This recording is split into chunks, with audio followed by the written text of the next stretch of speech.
Welcome everyone to this Regional Arts Victoria webinar on audience insights with our friends at Creative Victoria. I hope where you are tuning in from is beautiful. I'm Stacey Barnes. I'm RAV's Southwest Regional Manager based in Warrnambool on beautiful Gunditjmara country. The sun's golden a little, but I'm delighted to be here with you all today. I'll start by acknowledging the traditional owners of the lands, waters, and communities where we are each tuning in from today. For me, that's on Peak Wurrung and Kirrae Wurrung peoples of the Eastern Gunditjmara nations. I'd also like to pay our respects to elders past and present, and 20 First Nations people joining us today for allowing us to gather, share, and create on these beautiful countries. If you'd like to share where you are tuning in from today, please type that into the chat alongside any questions you think of for our Q&A session after Debbie's presentation. We'll keep all of you muted for now, but my colleague Claire will moderate the chat and pull out some topics that you'd like to discuss ready for our Q&A session. We have enabled automatic captions in multiple languages if you'd like to turn on that setting for yourselves. And just note that today's session is being recorded. The recording will be hosted on the Creative Victoria website in due course to watch on replay. We hope you leave with a better understanding of Victoria's arts and culture audiences, some actionable insights and practical tools to help you strengthen connections in your own creative contexts. And it's lovely to see where everyone is tuning in from across regional Victoria. So welcome, welcome. I'd now like to warmly introduce Lainey Kluska. She is the Director of Communications, Media and Marketing at Creative Victoria to tell us all about the Audience Atlas. Thank you so much, Stacey, and I'm dialing in today from Wurundjeri country and pay my respects to their elders past and present, and really delighted to be with you today representing Creative Victoria and for us to partner with RAV to bring you today's webinar. So we're really pleased to host this regional deep dive into Audience Atlas Victoria. The Audience Atlas Victoria research was launched in February of this year, and it was commissioned by Creative Victoria and conducted by global strategy and insight consultancy Maurice Hargreaves McIntyre, more on them soon. More than 2,870 Victorians aged 18 and over participated in the study, which was conducted in 2024 from across our general population. And Audience Atlas is a piece of research, but it's much, much more than that. It's a business development resource that provides vital insights to help creatives and creative organisations to build their audiences and market their work. In this webinar today, we'll explore the report's insights on Victorian and we'll specifically look at regional audiences and their appetite for arts and cultural experiences. So we'll look at who's attending cultural events, why they attend, and who wants to do more. We'll also get some practical tips on how to use these insights to retain audience, to re-engage audiences that have lapsed, and to attract interested new audiences as well. We're lucky to have our presenter today, Debbie Spence, who's the director at Maurice Hargreaves McIntyre, the consultancy behind Audience Atlas. And Debbie's worked across the globe in management consultancy, brand strategy and experiences with an impressive background with organisations like the BBC, the National Portrait Gallery and Tate in the UK, amongst others. And she's here with us today to lead us through the Audience Atlas insights for Victoria and for regional audiences in particular, to share how you can all connect with those audiences that are really culture hungry and ready to engage. Before I hand over to Debbie, just want to give us a little bit of a plug. If you want to keep informed about resources like Audience Atlas Victoria, events like this one or other professional or funding opportunities, encourage you to subscribe to Creative Victoria's e-news via our website and follow us on social media. We're on LinkedIn, Insta and Facebook. And with that, I'll hand over to Debbie. enjoy the conversation today. Thank you so much, Stacey and Lainey, for that introduction. It's great to be with you all today to share some of the insights from Audience Atlas. I'm joining you from the UK today, but I'm also a citizen of Australia and spent the last 11 years there. But great to be with you today. My background's in psychology and brand strategy, as Lainey said, and thrilled that some of the work and insights we've drawn out from Audience Atlas Victoria, it might help you achieve some of your ambitions. And MHM, our purpose is to transform audience connection. Everything we do is about helping organizations connect better with their audiences. So absolutely thrilled that the insights and provocations in Audience Atlas are giving organizations fuel and confidence to plan forward and look ahead at connecting with audiences in new and different ways. And that's what we'll talk about today. Is there's a new world, and audiences have new and different expectations. And what we're hoping is that Audience Atlas will give you a compass and a way to navigate those new rules. So really happy to be with you here today to look at how we might grow and connect with RAV audiences going forward. So thanks for having us. We'll start with a bit of context. At MHM, we use the 3 lenses of design thinking. Many of you will have seen these before, but Audience Atlas is starting with what's desirable. So what do audiences want and need from us? And what usually happens when we work with organizations from is working through what's desirable and then what's feasible for you to deliver. Everyone joining on the call today will be from organizations of all shapes and sizes with all different levels of resources. So what we'll work through is what the audiences want and need, and then what's feasible for you to deliver given the resources and the infrastructure that you have. And then finally, what's financially viable for you to deliver as an organization and still hit your ambition. So Audience Atlas and the insights we talked through today are very much in that first lens of desirability. What's happening in people's lives? What might they want and need?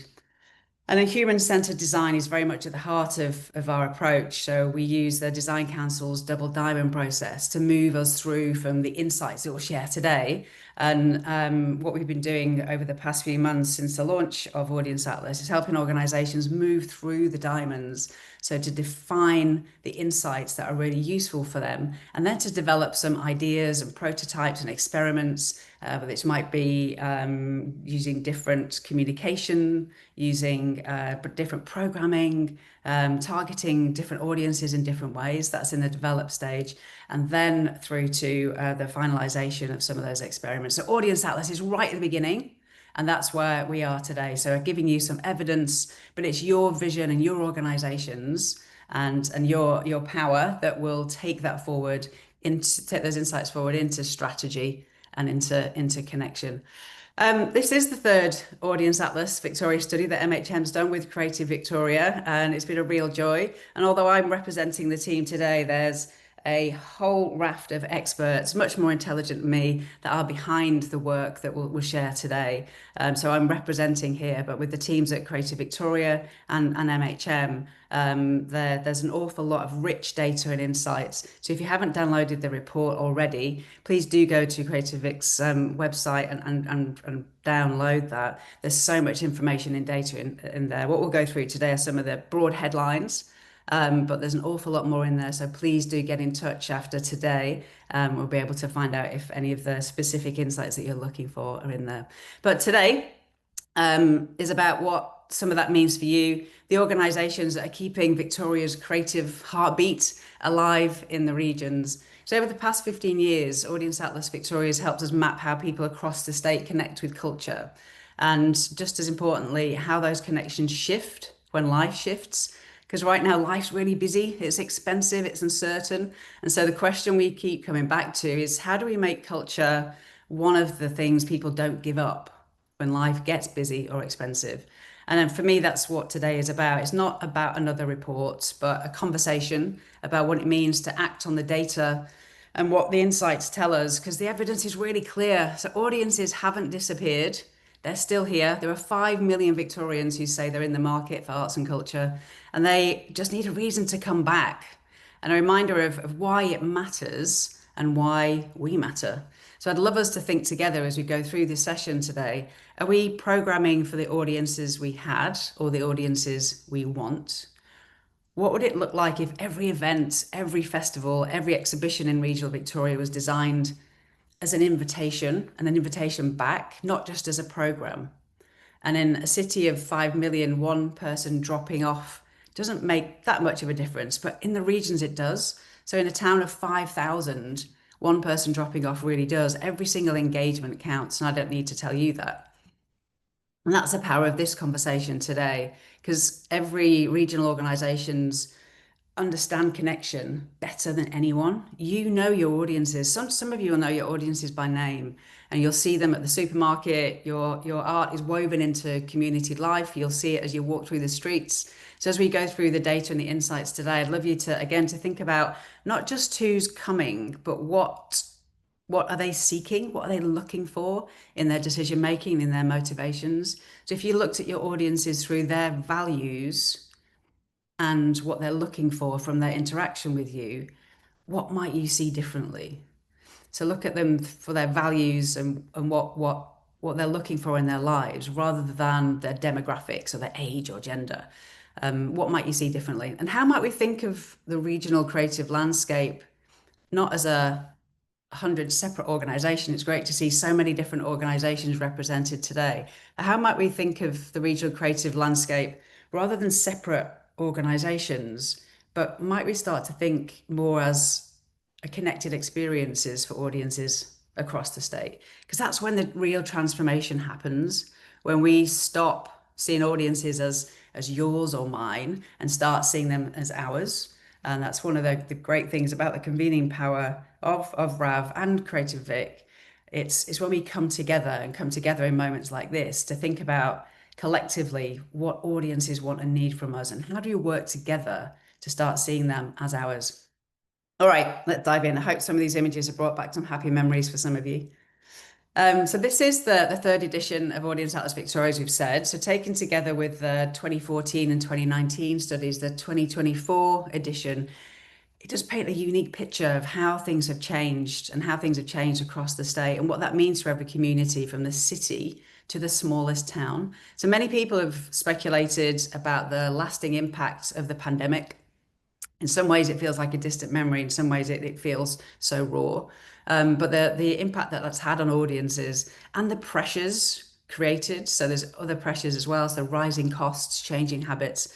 But beyond a few headline numbers, what we've seen in the data and the research that we've looked at is very few have actually got rock solid data that's needed to understand the shifts in depth.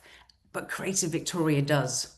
So this bank of rich data and information really gives us an understanding of the shifts that have taken place. So through Creative Victoria's investment in Audience Atlas over more than a decade, so back to 2014, and with partners like Regional Arts Victoria, who bring that insight to life on the ground, Victoria now has a decade-long evidence base that no other state and pretty much nowhere else in the world, in our knowledge, can match. So it's a foundation that helps us see the challenges, and we're all very aware of those, but it also, what we want to do is reframe that. So we're actually looking at the possibilities, and what are the possibilities that we can see through those shifts and changes. So how to re-engage people who've drifted away, who's drifted away, how to invite new audiences in, what are new audiences looking for, and how to turn engagement into lasting connection. So crucially, Audience Atlas, it translates this analysis into practical tools that every Victorian organisation, large or small, metro or regional, can use to target and grow audiences, deepen engagement, and build community and communities around the work. And that's why we're here today with RAV and Creative Victoria. We're going to explore how we might put some of these insights into your hands and turn data into action across Victoria. So we know that many organisations are hurting. It's tough times out there. The world's changed massively and we don't have the rules anymore. Things have changed so much and turned upside down. So especially those outside the city, where every audience member counts and every performance or exhibition is personal. So how bad is it? Let's start with what we already know. The world did tilt off its axis in 2020. It shook the ground under our organisations. Everything from everything that we knew shifted slightly, and the world shifted under us, and it also shifted under our communities and our audiences. So audiences are shaken financially, emotionally, psychologically. You think about even the demographics of where you all are and where you're based. Those have shifted hugely. People have moved around since the pandemic, and life has changed. And in regional areas, those ripples often run deeper because local theatre, gallery, festival isn't just an event, it's a meeting place, it's a source of pride, and it's a pulse for the towns. And arts attendance, what we've seen through this bank of data, arts attendance is a habit, and those habits were disrupted and often broken.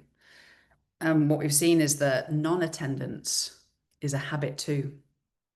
And that's why we need to act now before these new non-attendance habits become too ingrained. So during lockdowns, people hit a kind of a reset button and looked at new interests, new routines, and for many, new ways of spending their leisure and spare time. And they spent time closer to home.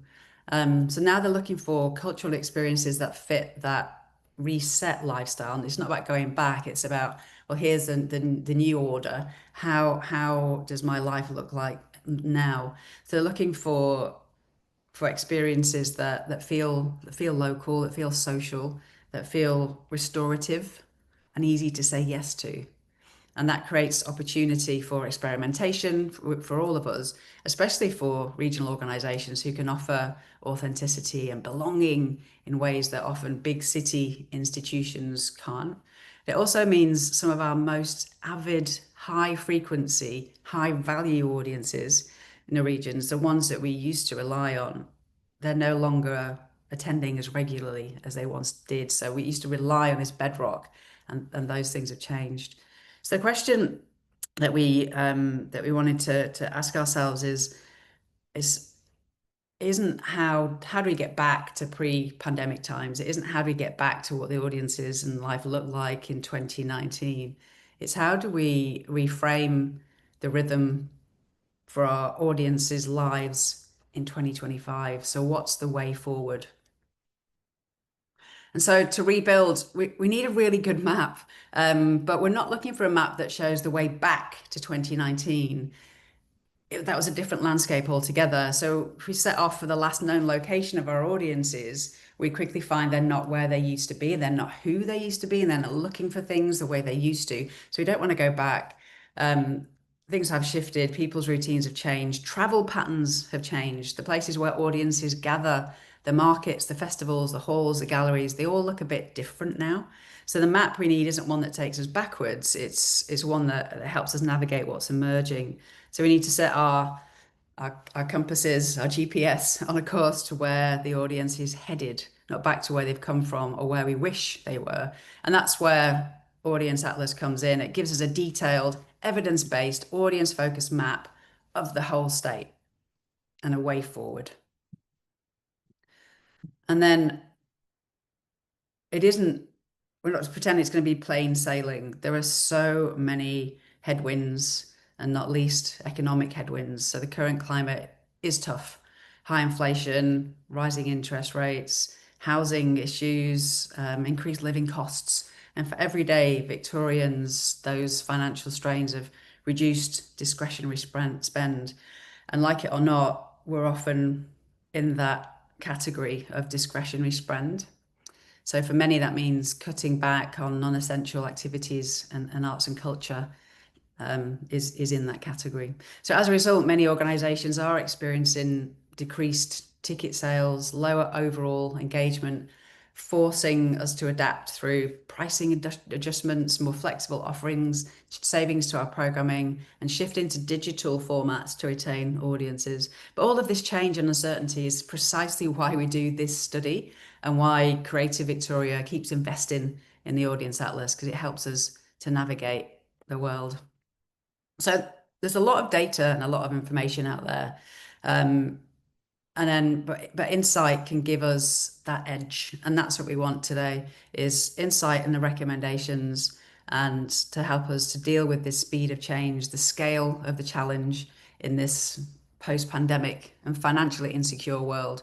So used smartly, it might even give us an unfair advantage if you think about where we are with the rest of the world.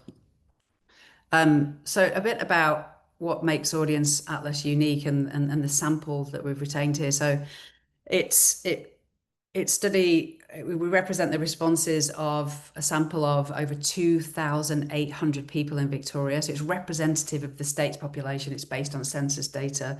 There are brilliant data analysts and team weight this data so that we're very confident that it represents the whole of the population in Victoria. And what makes it really special is its psychographic segmentation. So that gives us the tools to look ahead and plan and design our experiences based on real audience needs. So it's psychographics, basically the understanding of the deep-seated values and motivations of audiences. We'll talk about that a bit later. But demographics tell us who is coming, how old they are, where they live. But psychographics tell us why they do things. And this is why psychographics are the most valuable part of this study, because it tells us how we might change the pattern, not just what the pattern is. So we'll look at how we might influence people to do something differently when it comes to screen or festival behaviour or museum attendance. And there's a lot more detail in the report, as we've said. That's what makes it unique and robust. All right, some of the headlines. What did we learn? That's what you all want to know. We'll start with the spoiler, the biggest differences between 2019 and 2024. But the creative sector is a driver of the economy in Victoria. Victoria is such a culturally active state. And we've done this kind of study across the globe for many years. And what we saw is that Victoria is actually the most culturally active state in the world. So 99% is the highest levels of cultural activity. Basically, everyone in Victoria has done some kind of cultural activity, and we've never seen that anywhere else in the world. So 5 million adults report having engaged with at least one arts or cultural activity in the past 3 years. So this culture market is the largest proportionally of all countries, states, and territories. So we asked the question, are people attending more or less than they did in 29? So the left-hand side, it's less. On the right, it's they imagine attending more. What we find is 35% in the middle, no change. They're attending the same. 7% aren't sure. But the shocker is that 41% are reporting doing less. Fewer things, less frequently than they did before. That's why things are tough out there. There's an interesting pattern. If we dig more deeply, who is doing less than before? It's the Essence culture segment. And we'll talk about those a bit more later for those who haven't come across culture segments yet. But it's the Essence culture segment, and they're the core avid arts attenders in Victoria.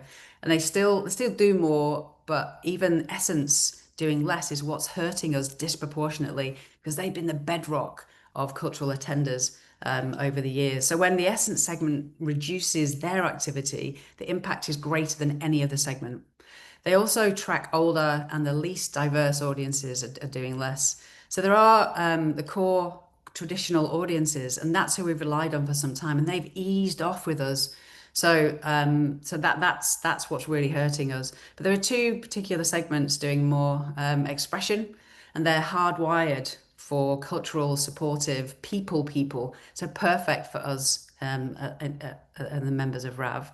And the stimulation segment, who are doing more and new ways to engage. They love novelty. They love something different and something exclusive. So you can see that that's counterbalancing, but it's not offsetting completely. So the emergent, more active, younger, more engaged Victorians who are seeking out opportunities, what we're asking ourselves is, and you as organisations, are you ready for this audiences, the younger, community-minded, more diverse audiences? Are you able to deliver to their needs? So thinking about who's going to be doing more in the future. So the usual suspects are having a disproportionate effect on us. What are you going to do to reactivate them so that those that are doing less, how might you reactivate them? Have you devised specific campaigns to reach out to them, or are you just hoping that they'll respond to the usual marketing that they used to? So how are we going to re-engage those who are engaging less? And then looking forwards, what about looking ahead? Are you attending more or less in the next 12 months is what we ask people. So 19% think they'll be doing less. They're feeling the economic pressure to do less, and 19% say they're doing more, which is a nice counterbalance, a fortunate outcome. But the people who are doing more are expression and stimulation, and also Essence. So the good news is that Essence is on the upswing and returning, and it's these that are going to drive growth for us in the region. So 18 to 34, extraordinarily active, but they're less likely to know us, and they lack experience in the art form. If you think back to 2020, those 18-year-olds weren't classed as adults.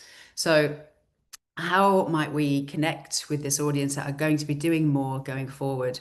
So it has been tough, and this is why we've been finding it difficult. But this is where the growth momentum is going to come from. So have you considered how to tailor your comms for these new audiences that are emerging? Are you attracting their attention? How are you attracting their attention? How are you helping them to understand who you are and what you do, because they haven't necessarily been introduced to you before? And are you speaking their language, literally and figuratively? Are you engaging in dialogue or just making announcements? So how are we considering the new audiences that are coming through? So on to where people are spending their money. So a third have spent money on arts engagement in the past 4 weeks, and the younger, more diverse audience have grown to, it's a massive estimated annual spend of 3.4 billion.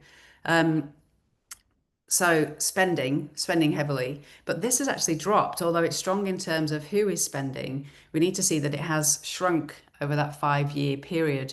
So you can see that on the left, we were spending more a few years ago, even though we're still at a whopping 3.4 billion. Again, that's why we're hurting. But Victorians are engaging with a really diverse range of art forms. There's film and museums, festivals, but the film and the museums are leading massively as relatively mainstream pursuits for everyone. And commercial theatre and visual arts, they're also, in the middle there, they also retain a sizable share, both with larger current markets than live music. And Victorians are more active in their engagement with First Peoples arts, festivals and design than dance or literature. But you can see there's a real diverse range of art forms. And while there is a sizable cultural market, and the market is engaging, they're doing so less frequently compared to 5 years ago. So 1.56 Victorians for museums to reactivate. So we see those lapsed as a real opportunity for us, real sizable lapsed audiences, and thinking about how might we engage them again, how might we bring them back, what's behind that lapsing. So engagement with museums, it's as a universal activity more or less across the state. So 95% have been to one at some point. 31% elapsed at 1.56. So the market is really familiar with the experience, but it doesn't need convincing that a museum visit is worthwhile. But how do we activate or reactivate them, and how do you get them to return? So they need to understand what makes your offer and what benefits they'll get, and what's the benefit of visiting you, of attending one of your events or exhibitions. So we really need to work hard at re-engaging lapsed audiences, and also so they know who you are and have some understanding of what they'll get. But it's that what are we doing to really compel them to come again? And then the visual arts market. So we'd find this as anyone in the culture market who has engaged with visual arts before or would consider doing so in the future. So including a general art gallery or exhibition, or First Peoples gallery or exhibition.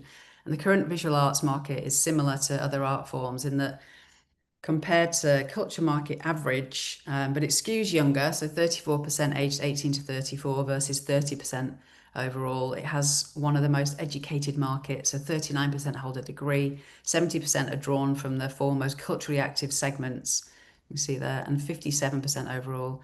So less likely to have accessed barriers that impact arts engagement, and then drawn from more upper mid income bracket, so significantly higher than average, and 23%. And then regional audiences are steady but cautious here.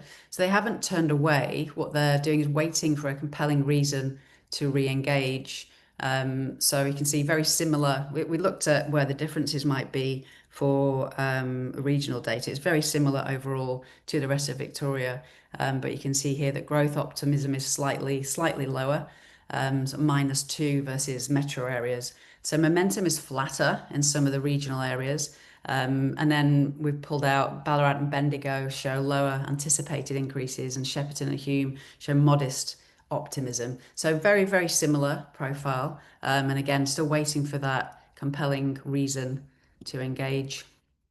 So spending significantly more on culture, there's a new market and potential growth And there's money to spend here. So real interest in First Peoples arts and culture. So an estimated 1.49 million Victorians haven't yet engaged, but really want to give it a go. So 80% are very interested and very open.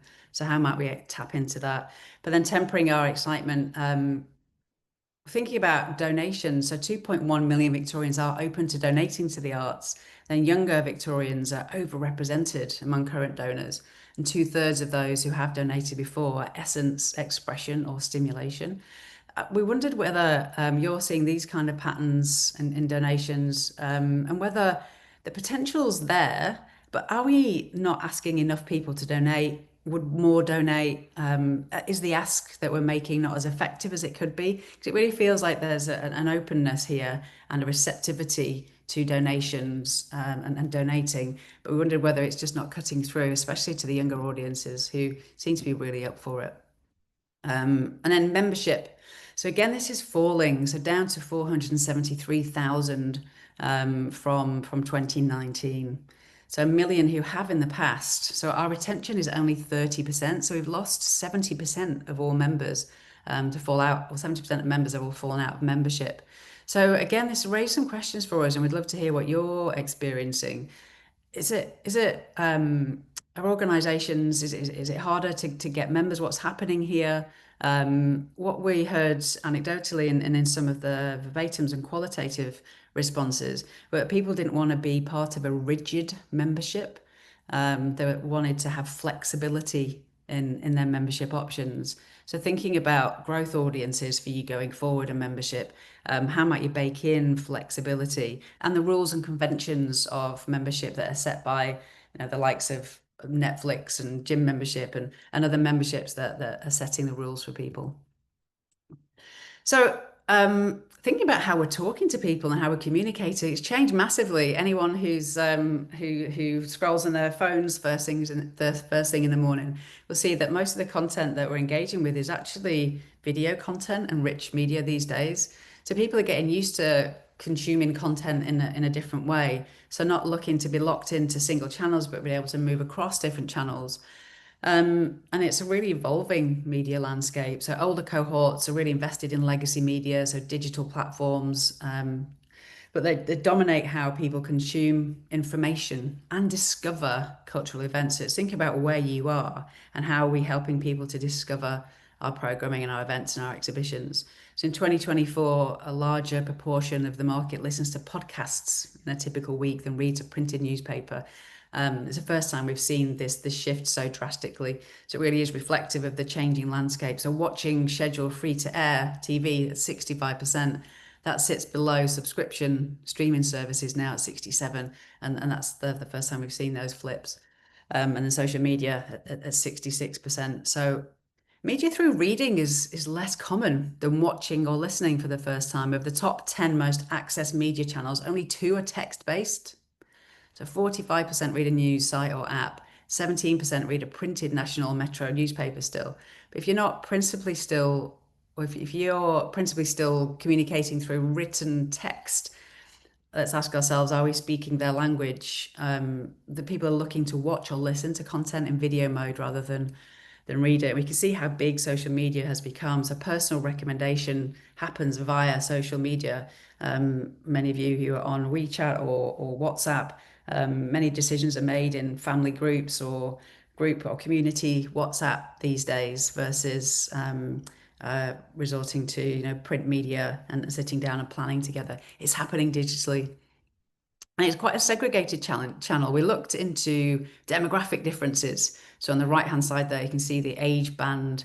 So it's very demographically different. 55 plus are using linear TV still to find out what's on. So around 1/3 use free-to-air TV or Facebook, and 1 in 5 are informed through Instagram, a personal recommendation, an online news site or app. So free-to-air is the most commonly cited amongst 55 pluses, but no, everywhere else is in decline. For everyone else, it's in decline. So podcasts are evidence of that interest and demand. The people listening and asking ourselves, how might we target this new way of consumption, this new expectation? of how people want to connect with us. But for 25 to 34, or under 25 actually, they've turned off Facebook in a marked way. And we're going to be interested to see how this changes over the next few years, whether Meta as a whole will be something that people turn away from as we move forward. But younger adults, 18 to 24, it's Instagram at 41%, TikTok 35%, and that's rising from what we're seeing. Very different patterns for different demographics. So we need to tune our marketing in to those changes. So for younger adults, Instagram and TikTok are key to learn about arts activities. And often what we see there is them sharing content within their closed communities. And that's how they find out about content. And the reliance on the algorithm is huge. So to get into someone's consciousness these days, we have to be in their feeds, in their streams, and in their communities so that they're sharing our content.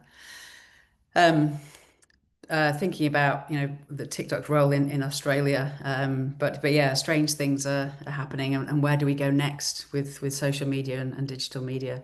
So if we're looking for growth momentum, this is where we need to be looking. Really affirming results relating to younger audiences. Younger Victorians are more likely than average to have recently spent on the arts, more likely to have donated, and more likely to have a current arts membership. They're also more likely to anticipate that their arts engagement will soon increase. So this is where the momentum is going to come from for us.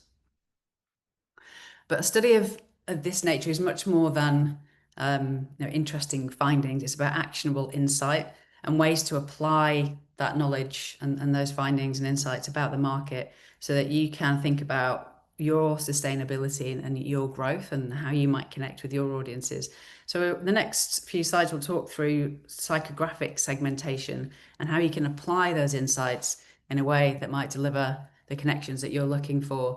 So just taking a step back, when we talk about segmentation, it's basically a way that allows us to not just see audiences as one single homogeneous mass, so that all of our communications, all of our programming, everything that we do isn't about one size fits all and trying to do everything for everyone. What segmentation allows us to do is to tailor, but we don't have the resources to have one-to-one communications or programming. Segmentation allows us to have clusters of audiences that share the same needs.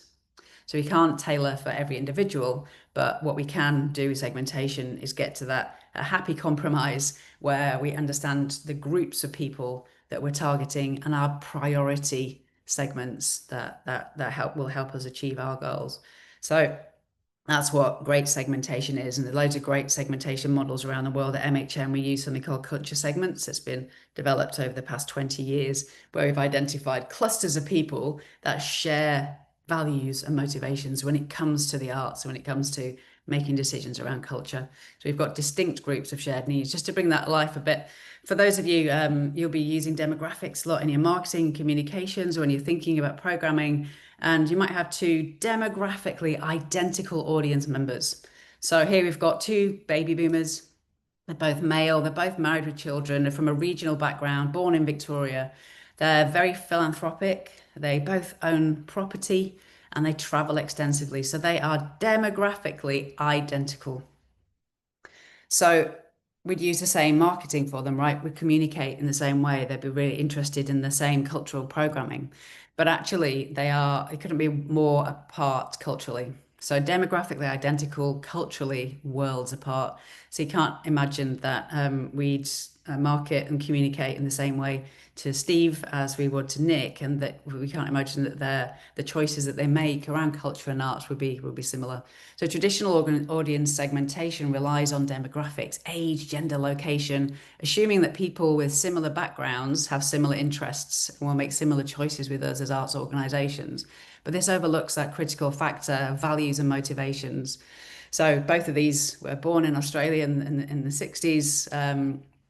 So what it means is recognizing that we do have different groups of audiences who are driven by different values and motivations. So who are those different groups for us? What proportion of our audiences are driven by those similar values and motivations?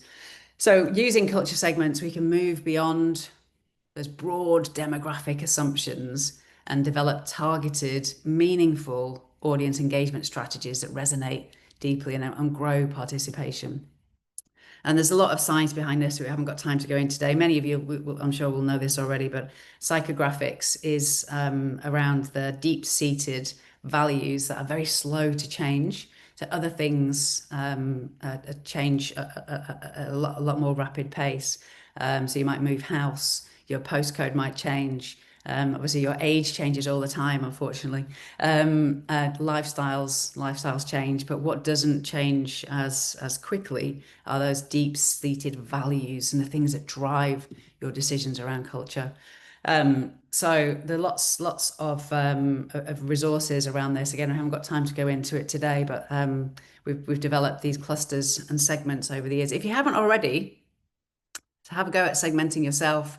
We've got a short version of some golden questions, we call them, online, or use the QR code and segment yourself while we're talking. But we use culture segments as this critical lens for data exploration. It provides a tool for actioning this data, because by understanding what drives people, what their motivations are, what their values are, what they're seeking to fulfill through experience in arts and culture, you can target them more accurately, you can engage more deeply, and you can build long-term relationships and relationships that maximize loyalty and support.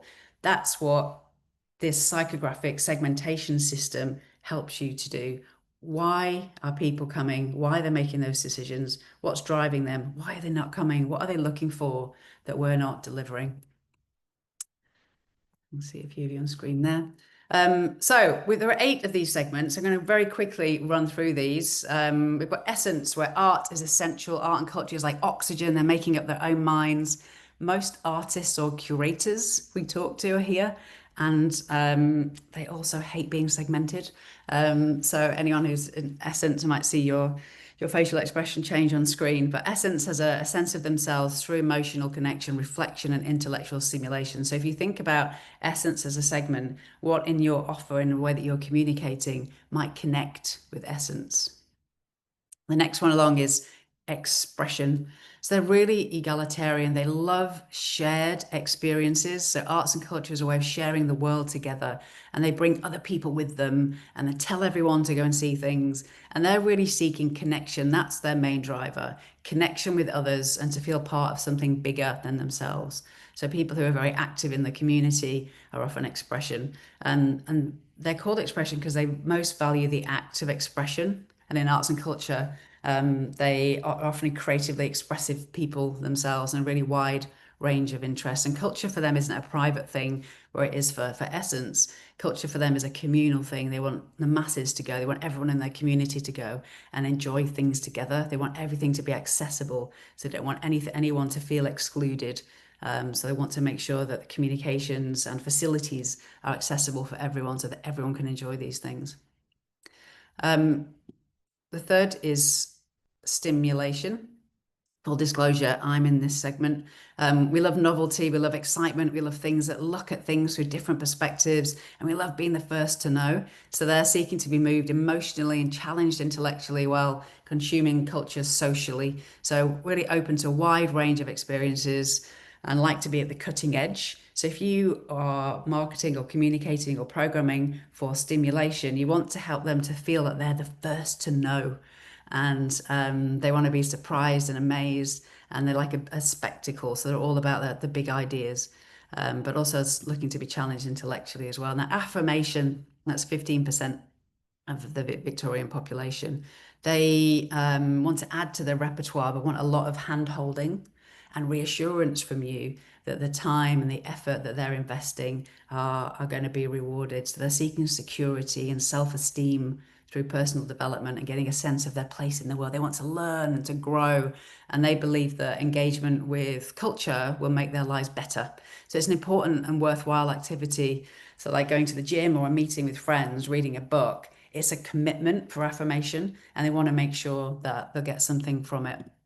So those are the 4 key segments for us. I'll quickly run through the other 4. So enrichment, they seek comfort and familiarity. They see the present through the lens of history or the past. And then Release, they're much more about escaping from the stresses of everyday life. So Release almost always think they're too busy for arts and culture and might choose one thing to do a year. And then Perspective. My dad's a Perspective. He really enjoys focusing on a limited number of interests that he finds really satisfying and rewarding, and has a low appetite for expanding that repertoire. Very internally guided, home-oriented, and although arts and culture are usually lower on their priorities, they like to make their own discoveries, and when they're into something, they're really into it. And then finally is entertainment. This is the 8th segment. They're looking for fun. They are quite conventional in their tastes. Arts and culture is on the periphery of their lives. They're like big blockbuster or populist experiences. Typically visit attractions for fun and escapism, and can be on the lookout for arts and culture in their lives, but rarely invest in a supportive way. So don't necessarily donate. But it's the top 4 along there that are driving growth for us in Victoria and regional Victoria. So what this tells us is that the way we used to market and communicate, that those rules have changed. That traditional push marketing won't work anymore. So people are looking for collaborative, conversational, community-rooted storytelling. And in regional arts, it isn't just a new campaign that we need. We wonder whether we actually need a new marketing mindset. So we really do need to challenge the assumptions that we've been making all of these years, and really think about how we're going to engage the new and emerging segments and what they're looking for from us. So this is where we recommend we focus our efforts in Victoria and regional Victoria.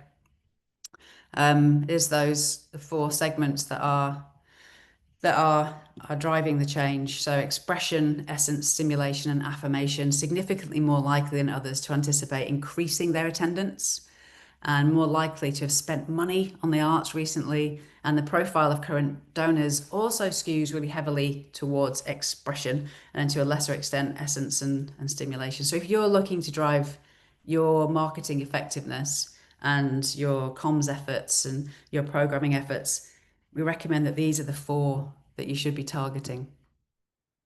So when we look through the lens of culture segments and for regional audiences, again, very similar picture to the rest of the state, but driven more by community, by trust and belonging than by novelty or prestige, which over-indexes in metro areas.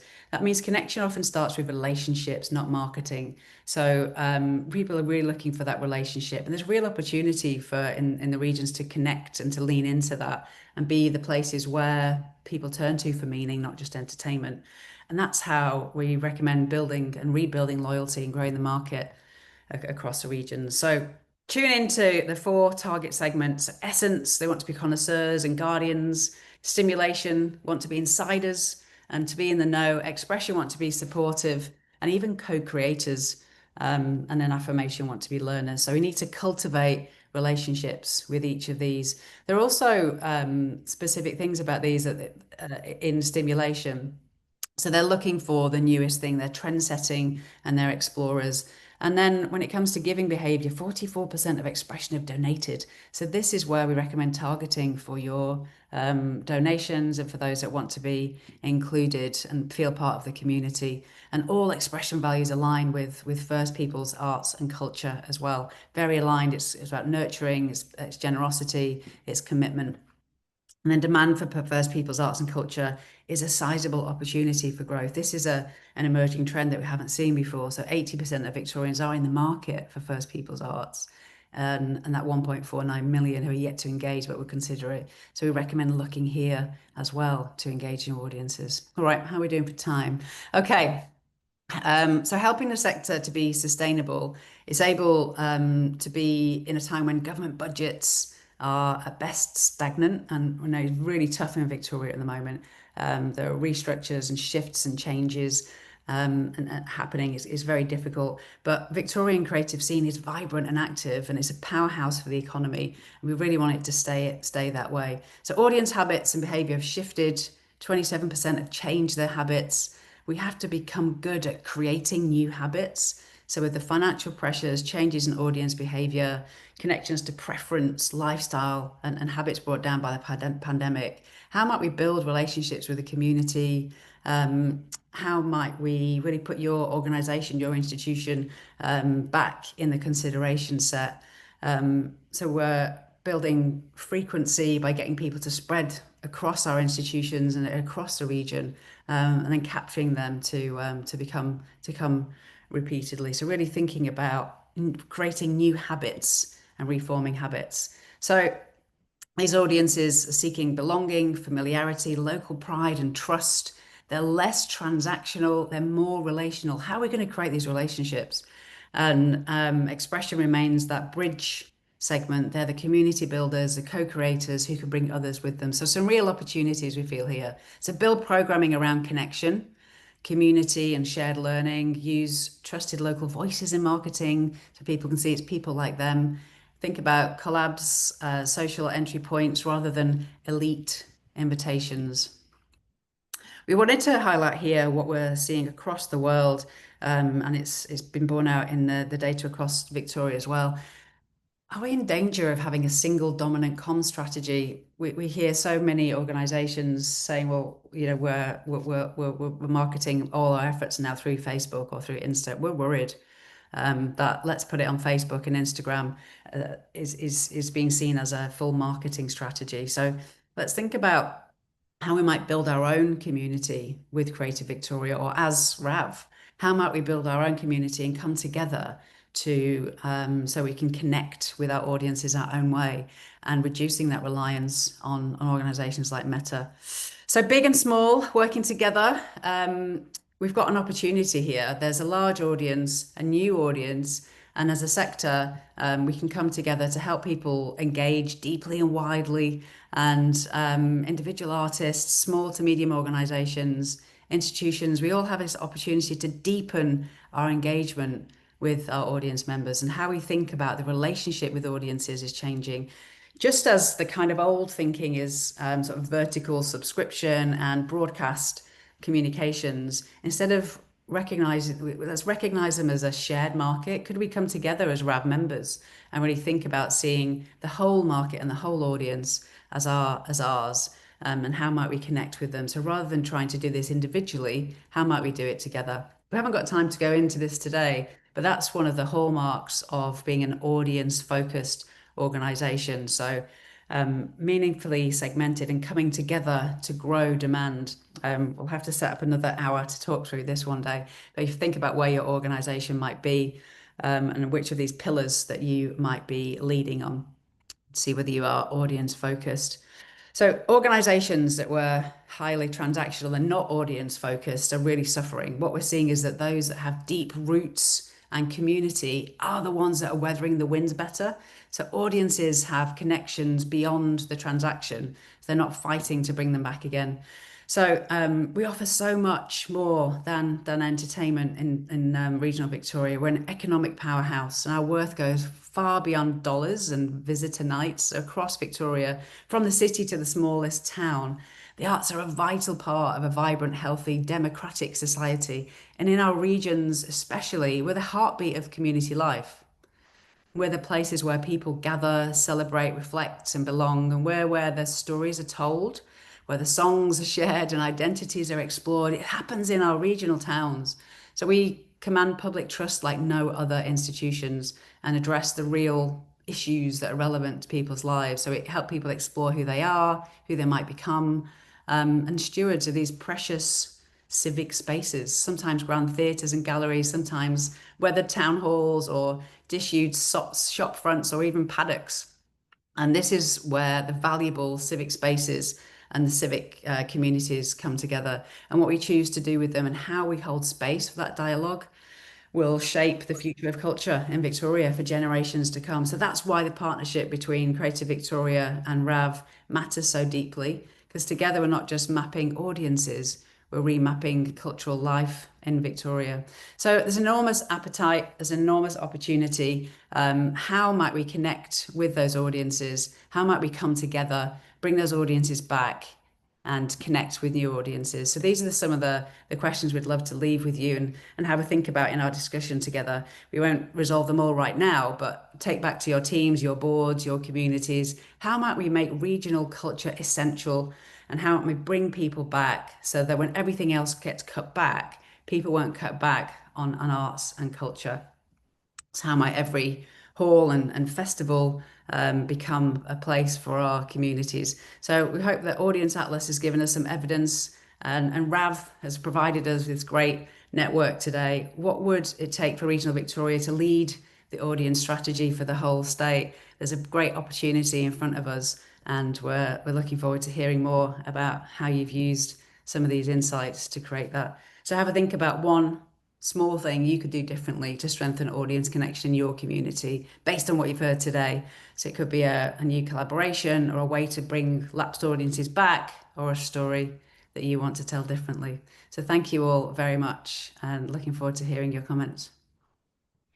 Wow, Debbie, thank you so much. You've certainly given us lots of food for thought and actually stimulated an appetite within our audience for a follow-up, it seems. That's been the burning question in the chat is, can we have your slides and can we have another hour with you? Love to come back again. That's great to hear. Thanks all so much. And would you be happy for us to circulate your slides with our participants today? Absolutely, yeah, you have those, so please do. Great. And perfect. Thank you. We are really coming up to time, and there were no questions posted in the chat. So I might lead everyone in thanking both Debbie and Lainey for collaborating with us today and connecting regional creatives with these really important insights. Hopefully you're feeling a little more informed and inspired to re-engage those lapsed audiences and attract the kind of audiences who value arts and culture as much as we do. RAV will send everyone who registered a short survey, and it's super important that you, our audience, engage with this, because it helps us to refine these sessions and plan for future topics and to get a real understanding of what's going on the ground so we can better serve our members. So please do that when that lands with you. Thanks everyone for your amazing comments in the chat. This is really great to hear. It sounds like a lot of you have got a lot of value out of this session. So thanks again for attending. Make sure you join the RAV e-news if you're not already, or follow us on socials so you can hear about that upcoming follow-up session that we might be able to arrange with our friends at Creative Victoria and Maurice Hargraves. So thanks. I think Claire might just post in the chat. She's already posted a way to join and stay on socials and keep up to date with events and opportunities. And I think that is everything.